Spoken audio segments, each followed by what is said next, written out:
People who I interviewed, years later, who one man, his job was to show up at the school at 4 a.m. so he could make toast for 250 airline passengers from Germany who were still on another European time zone. So they started making breakfast early at 4 a.m. These wonderful, simple things that were so kind. And I wondered when I went back to where I lived in Austin, Texas, would a small town there, would they do the same? And I wasn't sure.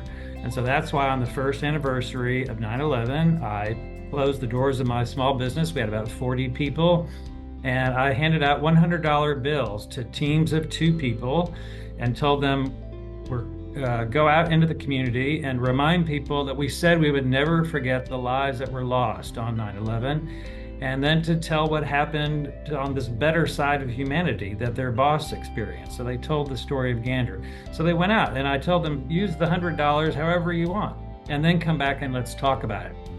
And so it became our staff's favorite activity of the year.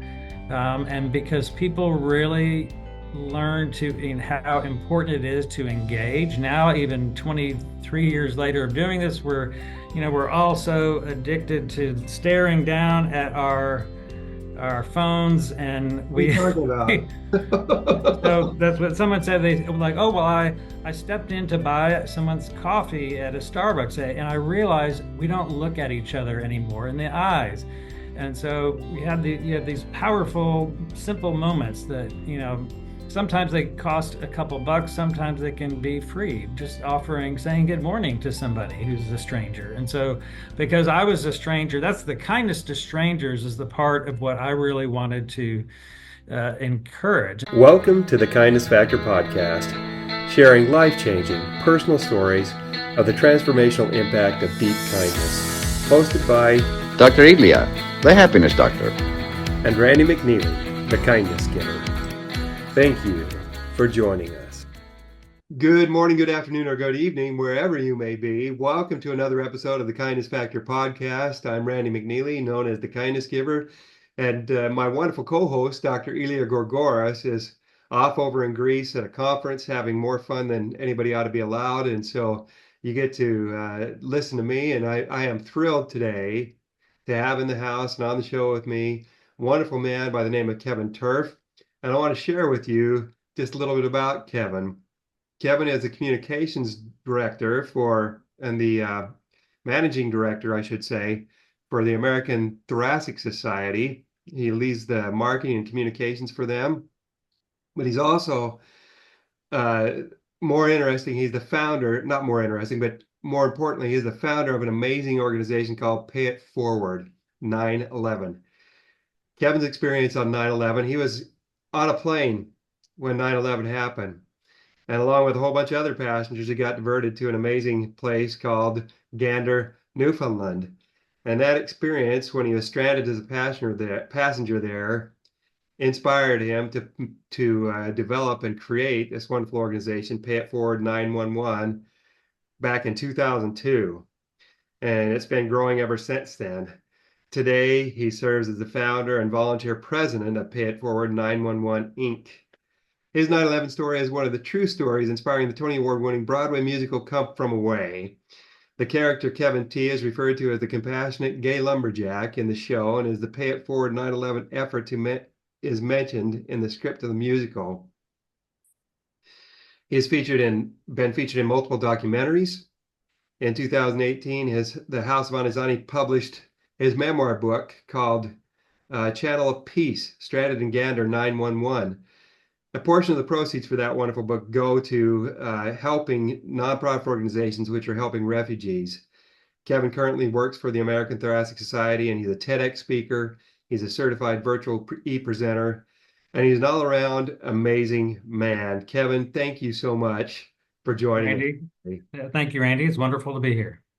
I sure appreciate you. Kevin, my goodness, I was reading a bit about what happened in Gander and a little bit about your book, and I'm not going to spoil it for our audience. I'm going to ask you to tell us a little bit about that. But first, every week when we have our guests come on, the first thing we ask is, can you think of a kindness hero, someone who stands out, someone who stepped up and did something for you that touched your heart, changed your life, and still impacts you today. Now, in your case, you could probably you may have a hard time picking somebody because of all the amazing kindness that was shown to you. But why don't you tell our audience a little bit about Gander and some of the experiences there, or whatever else you would like with regards to somebody being a kindness hero? Yeah. So in my case, there were about 9,000 people who were kind to me and about 7,000 other stranded passengers in the small town of Gander, Newfoundland, a province in Canada. On 9/11, that terrible day, that tragedy in 2001, I was on a plane, as you mentioned, flying from Paris, France into New York City when the US airspace was shut down. And I saw on the GPS map, we were flying at least a couple hours away from landing. We were over the ocean, but all of a sudden our plane started descending, which is not a great feeling when you know that that's we're not supposed to.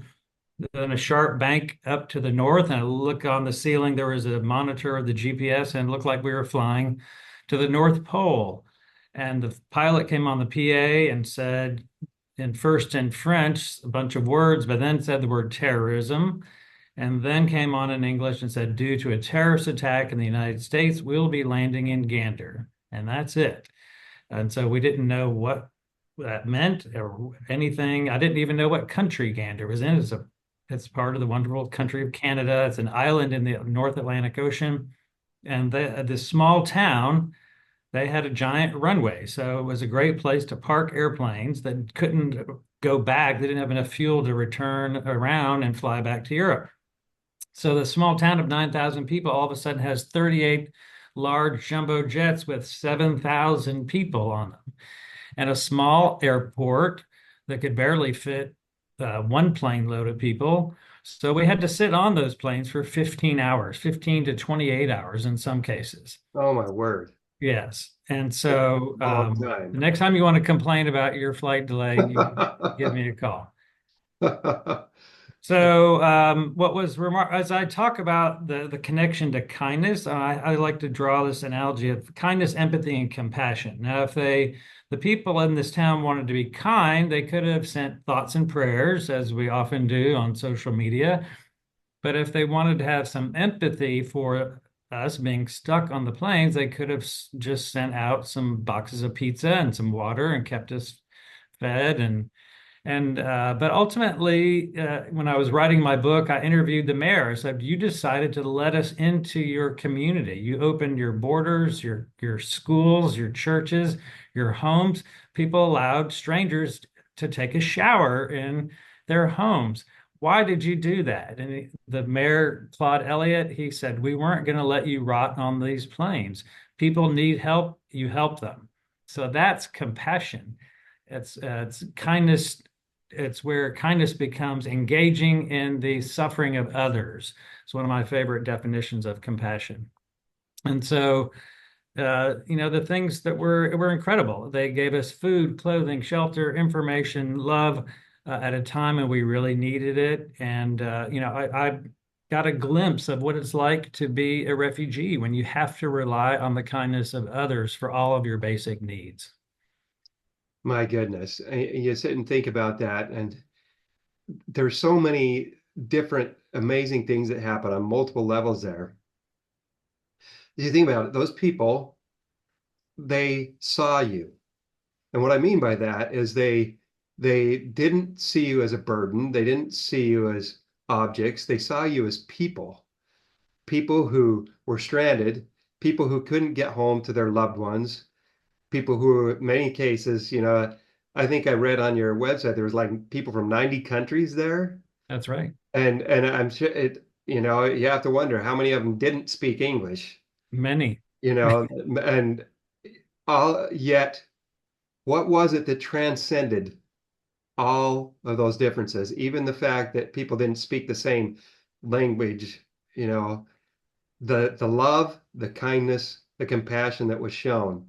Yeah, and food. That was one thing we all needed, and everybody, there wasn't a stove in that town that wasn't operating, making food for strangers.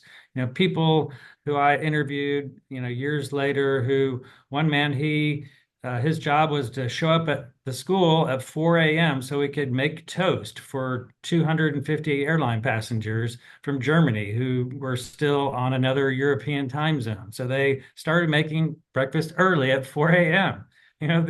These wonderful, simple things that were so kind. And I wondered when I went back to where I lived in Austin, Texas, would a small town there, would they do the same? And I wasn't sure. And so that's why on the first anniversary of 9/11, I closed the doors of my small business. We had about 40 people, and I handed out $100 bills to teams of 2 people and told them, go out into the community and remind people that we said we would never forget the lives that were lost on 9/11, and then to tell what happened on this better side of humanity that their boss experienced. So they told the story of Gander. So they went out and I told them, use the $100 however you want, and then come back and let's talk about it. And so it became our staff's favorite activity of the year. And because people really learn in how important it is to engage. Now, even 23 years later of doing this, we're all so addicted to staring down at our phones, and What are you talking about? so that's what someone said. They were like, oh, well, I stepped in to buy someone's coffee at a Starbucks, and I realized we don't look at each other anymore in the eyes. And so you have these powerful, simple moments that, sometimes they cost a couple bucks, sometimes they can be free, just saying good morning to somebody who's a stranger. And so, because I was a stranger, that's the kindness to strangers is the part of what I really wanted to encourage. And I thought, Canadians don't have a lock on this. We can do the same. And we are all human beings, and we're all meant to help each other when we need it. You know, you trigger so many thoughts in my head. One of the beautiful things is you had that experience almost, over 20 years ago, right? It's been 23 years, 24 years, 23 years since that happened. And yet, think about the fact that it still impacts you today almost as much as it did then. And I read on an article, and you talked about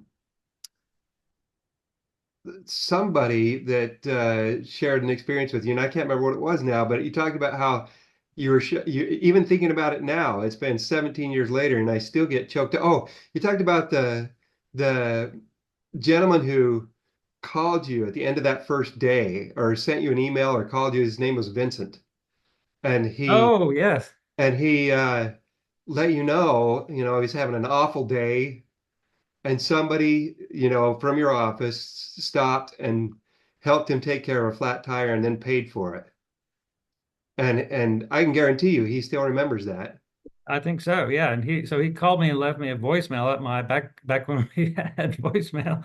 He Yeah. left me a voicemail and he said, that, having a terrible day. And I went to go pay to have my flat tire fixed. And he said, no, someone's done it for you. It's about 9/11 to never forget. And if you want, you can pay it forward. And so he said, I want you to know, and he get choked up. What happened changed my life. And wow. And I hung up the phone. I've never spoken to Vincent. I didn't leave a phone number. But him telling me that and kept me inspired to keep up this annual tradition of doing 3 good deeds for strangers around September 11th. Now our charity, we've expanded that to be 11 days of kindness, and we have people in last year and this year, more than 40 to 50 states and 15 other countries have joined in thanks to this musical Come From Away, because people are now more aware of it and they like it and they want to participate in it. It is a national day of service and remembrance in the US and Canada, but often, even though we said we'd never forget, sadly, we're forgetting. Well, and that unfortunately, unless you have a lot of people that are constantly reminding you, we have a tendency as human beings to forget. And so that's why it's so amazing and wonderful that you're doing what you're doing, because we're trying hard to help people not to forget.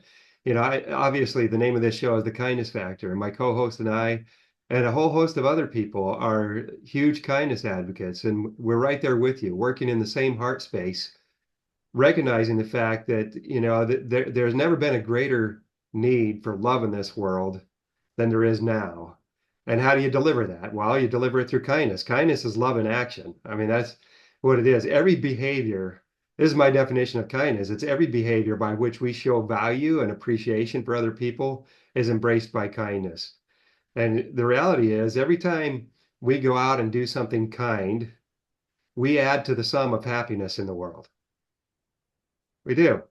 Absolutely. And there's a lot of people out there doing unkind things, which means they're subtracting from the sum of happiness. And so it's a lot of work. We have to, be willing to stand up and be bold and do those, speak out for being kind and inspire people to be kind in order to counter all the negativity that's out there. And, we can do it. And your story is a perfect example of how you can. The people going out and doing those things, what were they doing?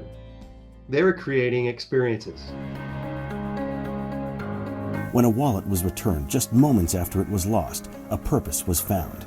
This one act of kindness inspired the formation of the nonprofit Kindness Worldwide to create a culture of kindness in communities throughout the world. Kindness Week Worldwide mobilized the entire community in York, Pennsylvania, featuring initiatives and playbook programs including blood drives, kindness cards, K-12 and college students embracing kindness, and an innovative means of community policing, kindness citations. If something so magical can happen in York, Pennsylvania, the same and other inspirations can happen anywhere and everywhere. Our Screen Scenes initiative featuring the Kindness Factor will showcase these many stories of kindness. Let's include your community among them. Kindness is the heartbeat of the world. Together, with your support, we can make all its hearts beat as one. Experiences with kindness, which is what we need every day. Every one of us, we all need those experiences. Why? Because we need to feel love, right? So tell me how all those experiences with kindness that you have created over the years have impacted your life, and how it's inspired you, why it's inspired you to continue to keep this going. It really has. What's really interesting, and as I like you, I've studied a lot about kindness as well, and a lot of talks about it.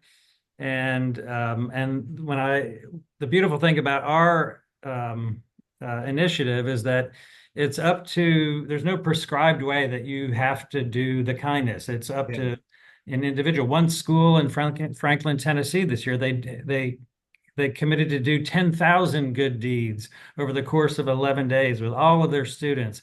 And they would write down little simple things like, I helped water the plants for my mom, or I sat with a new kid in the lunchroom. And then they put them on paper and they made this giant banner that said kindness. And now hangs on the wall of the school. So the kids have this reminder of how the little simple things add up to something really big, and it spells out as kindness. Oh, that's fantastic. Yeah. Great activity. Yeah.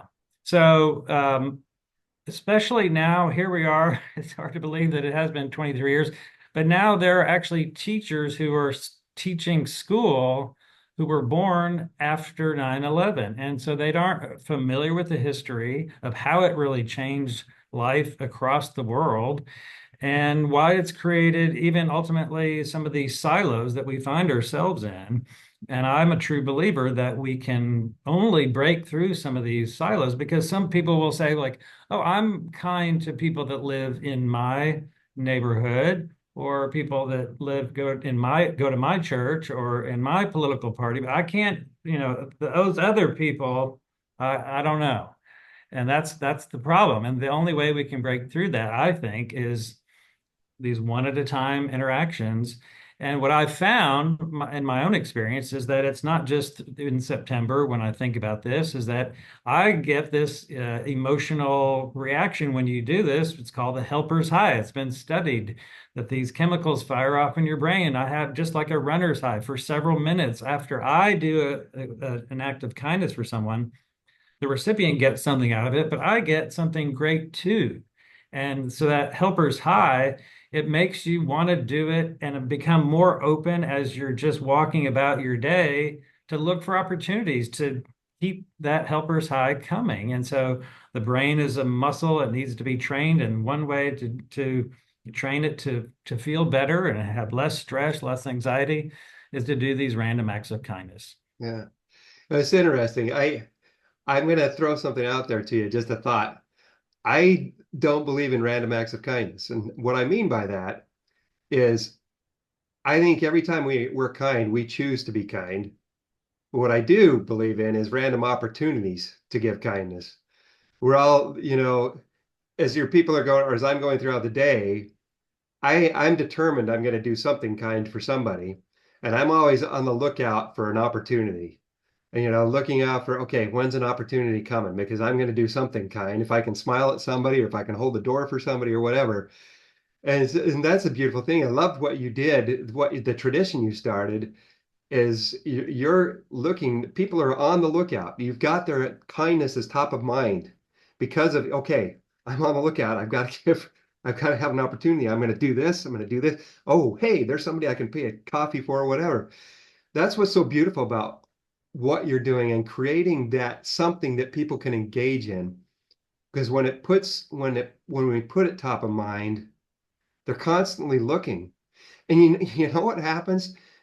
And I'm sure you've experienced this. When we're on the lookout for opportunities to be kind, it's amazing how much we notice that we weren't noticing before. And the fact is, all those opportunities were there. We just weren't looking. That's right. That's right. And with everything that's going on in the world, of course, this being an election year in the United States, the divisiveness and the challenges that come. You talked about how some people say they're kind, but they're only kind to certain people. Well, in my mind, in reality, are they really kind? Because kindness doesn't know any barriers. That's right. Kindness, like I said, kindness is love in action, and love conquers all. And it doesn't matter if you're black or white, doesn't matter if you're Republican or Democrat, doesn't matter if you're a Nebraska fan or a Michigan fan or an Iowa or Iowa State fan, whatever, doesn't matter. Love transcends those differences. Kindness, true kindness transcends those differences. We don't see each other with those labels. I don't see, oh, well, Kevin's from Texas. He's a Texan. I see Kevin as a brother, a man, a human who deserves to be loved, to be valued and appreciated. We see when we're really looking through the lens of kindness, if you will, and you're wearing glasses, you know what it's like to look through lenses. I'm supposed to be wearing my glasses. I'm not right now. But, when we look through the lens of kindness, that's how we see things. We see, opportunity. We're looking, we see people as people. Just like, I alluded to earlier, with people in Gander, they didn't see you as burdens. They didn't see, oh my gosh, our town's been flooded by all these people. What are we going to do? Right. No, they rolled up their sleeves. They got to work cooking and doing, and they came out and said, hey, my fellow human beings, my fellow brothers, my fellow sisters, we know you're in need and we're here to help you. Yeah, what's amazing is that kindness wasn't just a one-day thing in this small town. As you can imagine, this is how they roll all the time. And so years later, when the musical starts to develop and I start writing my book and I went back to the town. I didn't go back for 10 years because it's hard to get there. It's a tiny airport on an island and it's expensive and it takes a long time. But I did go back, and then I'll never forget. One of my kindness heroes, his name is Mac Moss. So he was the college administrator of the community college, which was our refugee shelter, where I slept on the floor of a classroom. And he and his wife, I now call them my second parents, and I stay at their home whenever I go visit there. And they came to Texas to visit me, and so all because of this terrible tragedy, we've now developed this great bond. But one day he picked me up Mac picked me up at the airport, and he said, "Oh, if you don't mind, we have to stop and drop off something at this home." I said, "Sure. Well, what's going on?" He said, "Oh, well, our church, we've adopted a Syrian refugee family." And I was blown away. So within minutes, I'm talking to a Syrian refugee, one of 5 families that these 5 churches each adopted a family. And I'm now through Google Translate explaining to them, you are going to be well taken care of here. They took care of me. And it was just so beautiful. And so part of the proceeds of my book helped that organization, and they were able to bring in another family as a result of that. So, That's um, fantastic. yeah. That's fantastic. Oh my goodness, Kevin, time has flown. I have to share something with you. I don't know what it is with people named Kevin, but they always want to do kind things. One of my strategic partners, my good friend, is his name is Kevin Smith, and he's also, interestingly, because of somebody's Good Samaritan act last year to him on Good Friday. Somebody returned his wallet when it was lost. He got home and they returned his wallet within a few minutes. Well, within 2 minutes after he got home, right when he was starting to panic, this lady drove 2.6 miles to get to where he was. And because of that one kind act, he was inspired to create an organization last year called Kindness Worldwide. And he's working to promote Kindness Week worldwide. So it's an interesting. His is 8 days. Your program is 11 days.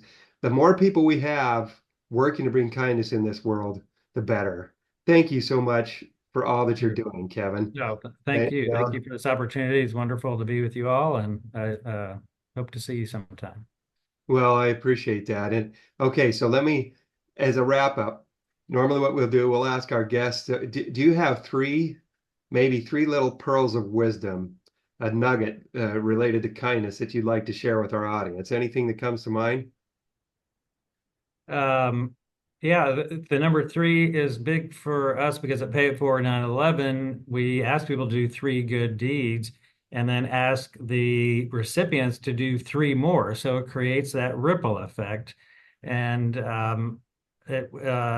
what's amazing is one story of how my tradition was picked up by the producers of the Toronto cast that come from away. They gave $100 to an actor and stage manager who dipped into their own pocket and said, let's add our own hundreds. Now they got $300.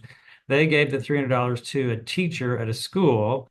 The teacher goes and buys $300 of roses, gives them out to 100 kids. They put little messages on there. Remember 9/11, pay it forward, never forget.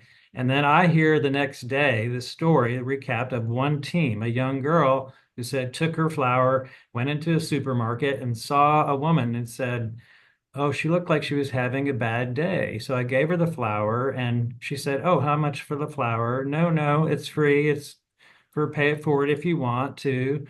And the woman started to cry. And she says, you have no idea how much this means to me. My daughter died yesterday. And then the girl goes back to school and writes an essay of how you never know what people are going through unless you talk to them. So So that was enough for me to keep going. the three things I took away from that: one, go out and look for three simple things that you can do every day. Two, take the time to see people like that little girl did with the flower. And three, take the time to write it down. Write, Yeah. write down your experiences. And share them. Yeah, that's right. Yeah, because you never know when, on a rainy day, I might be feeling kind of crummy. I can go back and look at that experience and get that helper's high again just by reading it, you know? Right. Right. Yeah, that's great. Well, thank you so much, Kevin. We so appreciate you being here. Thank you to our audience. And like we do every week, I'm going to ask you to stop and take a few minutes and think about, what did I learn today? How is it applicable to me? And what am I going to do because of this? I can promise you that if you'll do that, you'll find good things to do. And I think you'll be inspired to go out and pay it forward and be kind. And as we say every week, remember to be kind, because with kindness, everybody wins. Thank you so much for joining us. Take care. Thank you.